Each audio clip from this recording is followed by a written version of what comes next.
Come on home,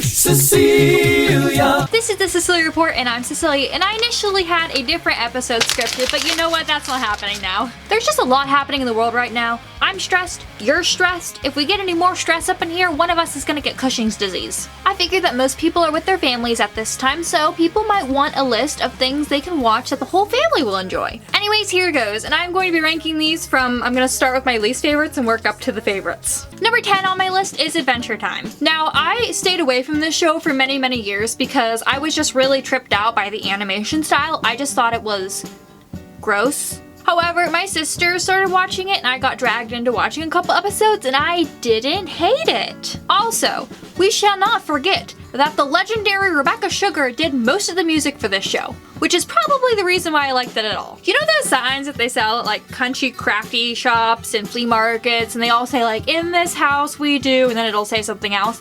I am going to buy one of those signs, take it home, paint over it, and it's going to say, in this house, we like Rebecca Sugar music. It's going in the kitchen. Number 9, Gravity Falls. Gravity Falls is another show that I did not watch for a very long time because I, again, didn't really care for the animation. I thought the characters all had bug eyes, and I didn't like that, even though it was Disney. And again, my sister started watching it, so I watched a couple episodes here and there, and I was surprised that I actually enjoyed the episodes that I saw. Mabel and Dipper have a really cute sibling relationship going on, and I like that they lived in like a weird roadside museum type thing. I thought that was kind of cool. Number 8, Ninjago. What can I say? It is a show about Lego ninjas. You kind of get what you came in for. All the characters are really sweet though. The storyline is enough to follow that I was still entertained. Although after the one character got turned into like a metal robot, I was kind of out. For the first couple seasons, like if you have boys in your house and you want some Lego fun, put on Ninjago. Don't put on Lego Chima. It is not the same. Number 7, Shira. Shira is a newer show. It's a reboot of the 80s show, and my siblings were watching it, so I watched most of it. I think I only watched like the first 2 seasons, because after that I moved and I missed out on the rest in between there. I like Shira for several reasons. First of all, the theme song, what a bop.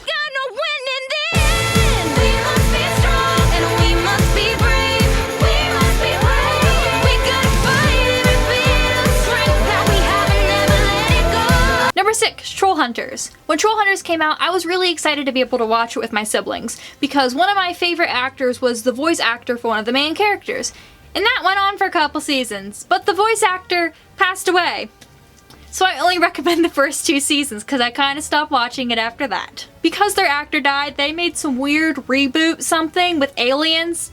Don't watch that. Number 5, Infinity Train. Infinity Train is something I really enjoyed watching with my siblings because I felt like it was a concept that I haven't really seen in a children's show before.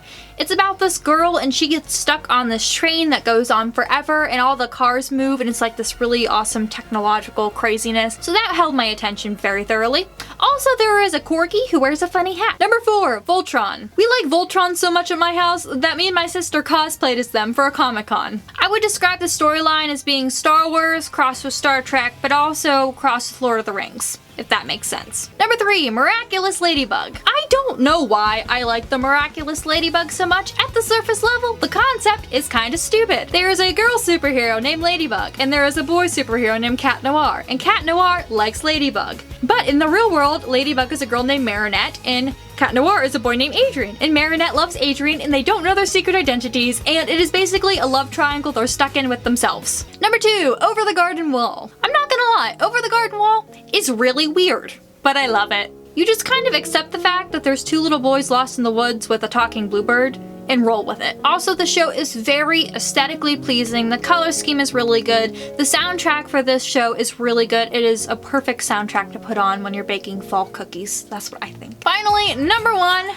Steven Universe. Steven Universe never fails me. Now, the concept is a little bizarre. It's about this little boy who lives with these people, but they're not really people. They're actually the embodied souls of rocks. But it's good. I think what makes Steven Universe so great is that even though its concept is a little bizarre, the characters are so real. Steven Universe has just done a fantastic job over the years of making these characters to be hero types and characters that you would want your children looking up to, but at the same time, they have problems and they acknowledge that and they show them ways that they can get over their problems. Well, that's kind of all I had planned for today. I think what we learned from this is that if it's not rated G, I probably haven't seen it. Well, this is the Cecelia Report, and I'm Cecelia. Please stay safe, everyone, and as always, ask me for cartoon recommendations. Goodbye! Of me, I could do about anything. I could